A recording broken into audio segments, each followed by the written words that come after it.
Hey everyone, Architect Michael Huber. Happy New Year. And you can see we are in our home. There's still subcontractors coming through, a few things to be done, but we are in. So maybe I'll do a video on that at some point. But let me update you on a project and let's head to my little office.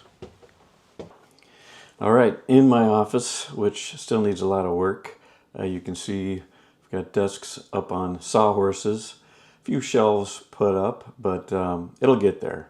So let me just update you on a project that we've been working on here. Let's call it Stillwater Modern, I guess. So let me show you the site. All right, so here's the site. It is on a lake. There's an existing cabin here, and the people are looking at this home as their retirement home. So it started off as a remodel, but as we got into it, there are things that kind of led everybody to the conclusion that it should be a tear down. The basement ceilings are only 7 feet. It just doesn't function for the way that they see themselves living there. So let me show you again the existing site. So we've got the road that goes in front of the property here, existing garage. There is quite a bit of slope to the property. In fact, the existing cabin is kind of sunk in this hole area here.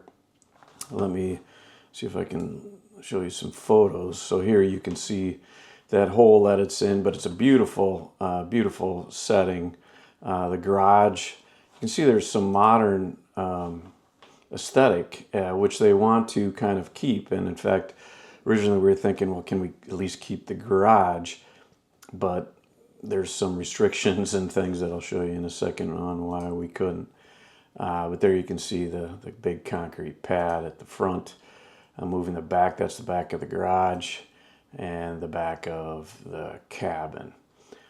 So if we go back to the site here, it's a non-conforming, or the buildings are non-conforming, to the current setbacks. So, by redoing the cabin, we can accommodate those setbacks.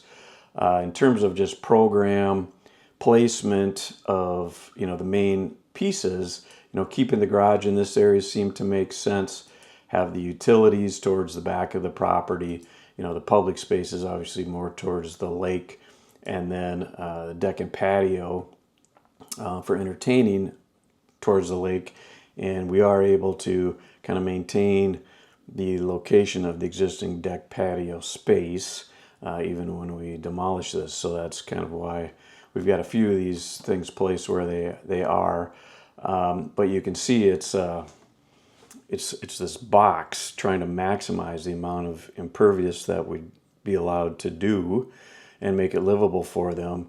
So as we're going through the process, both plan and form, how can we animate and break this box to add some character? And one of the ways we're looking at is, areas of height. They would like, living room space or kitchen space to have higher ceilings.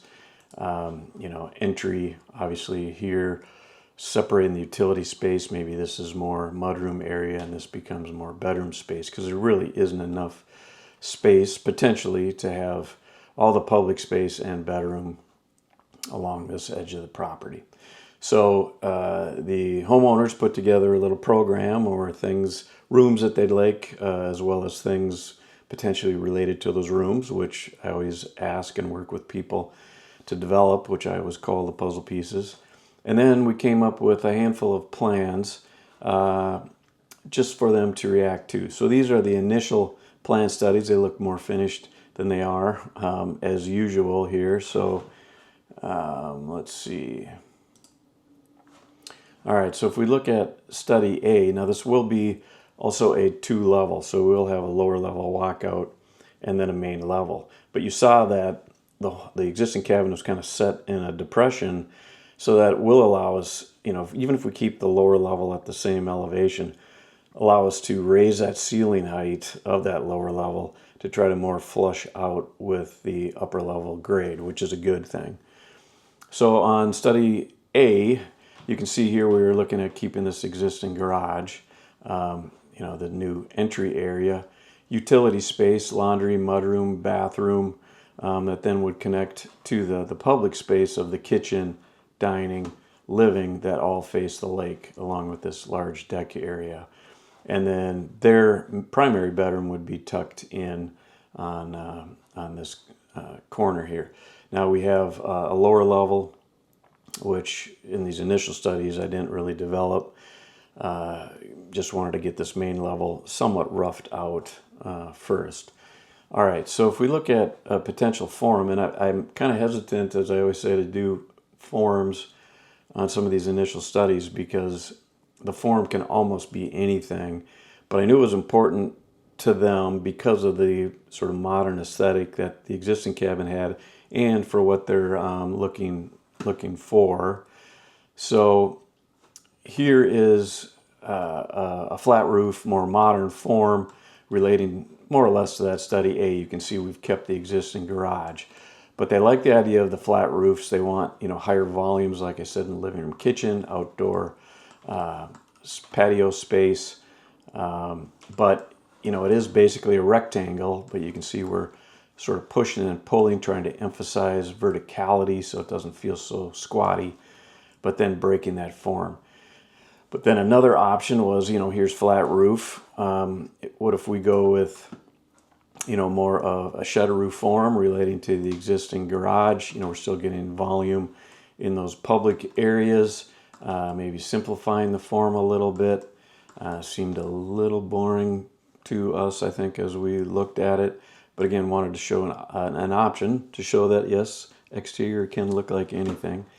So if we look at Plan Study B, here I said, well, what if we line up the public space not in front of the water, but more linear from the entry through the site, and that would allow us to get their primary bedroom, facing the water. Still having this utility mudroom space, access to this part of the yard and around towards the lake was important to them. So you see in all the studies, we've got some connection to the landscape on this side of the property. But now you enter in and you're right away in the public space. In terms of a potential form on that, went back to the shed roof form. You can see now we're linear in this direction with the deck nestled in this corner.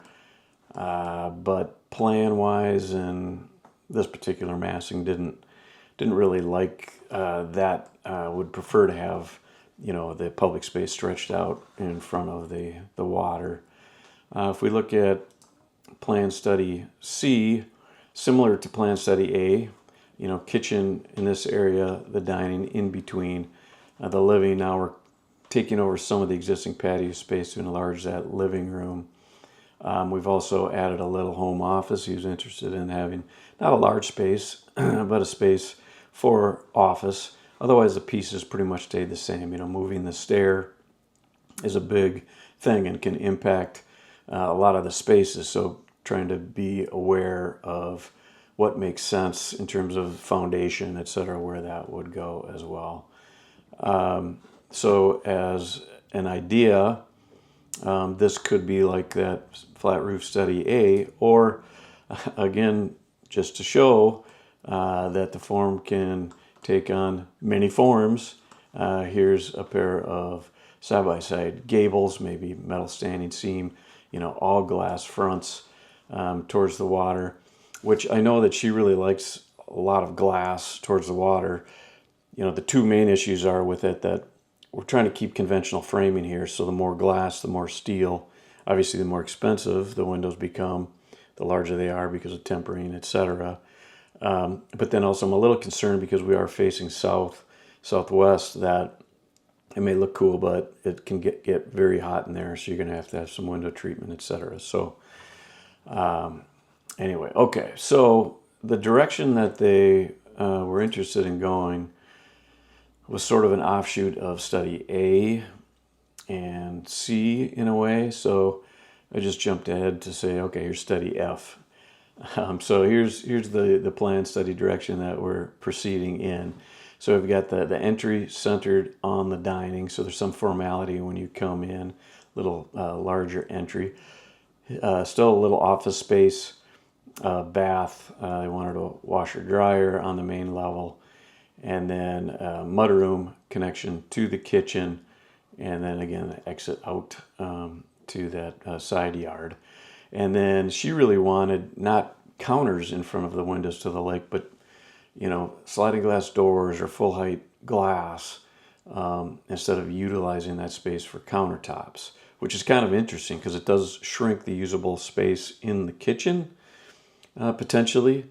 But she really felt it was more important to have that glass, and the kitchen still has plenty of counter and storage, and this is their retirement home, and so again trying to simplify things. So anyway, we've got a lot of glass towards the water side. The living room grew because he's got this large sectional, which I drew wrong. The measurements were incorrect here, so this is a little bigger than the actual sectional. However, it is big, 14 feet by, I don't know, 9 feet or something, but it's a little big in this diagram. Bedroom stayed here. Now also I did then take a stab at the lower level. So if we look at that, here we come down the stairs. They wanted a family room, either a ping pong or a pool table. It's a little tight, but it would fit. The patio area with the spa, built-in grill sort of under the deck area. Again, we can't really explode out from under the deck because that's already impervious, and the more we move out, well, we hit the setback on the lakeside, the side yard, all of a sudden we're adding more impervious, and so we're trying to, again, stay under that threshold, obviously, of what we're allowed. But then they also wanted 2 small guest bedrooms with maybe some bunks within the guest bedroom, a large bathroom that's close to the lake connection, as well as to these bedrooms.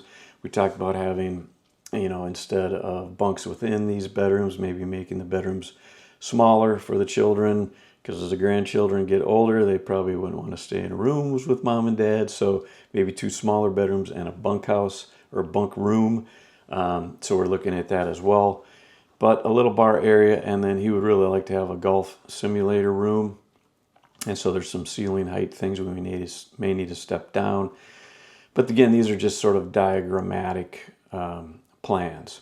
So that is kind of where we are at, in a way, where we've actually refined the plan several times, refined the massings, started to throw some materials and are looking at that. So I think I have a meeting next week to go through those. So I'll update you as we move forward on this fun project.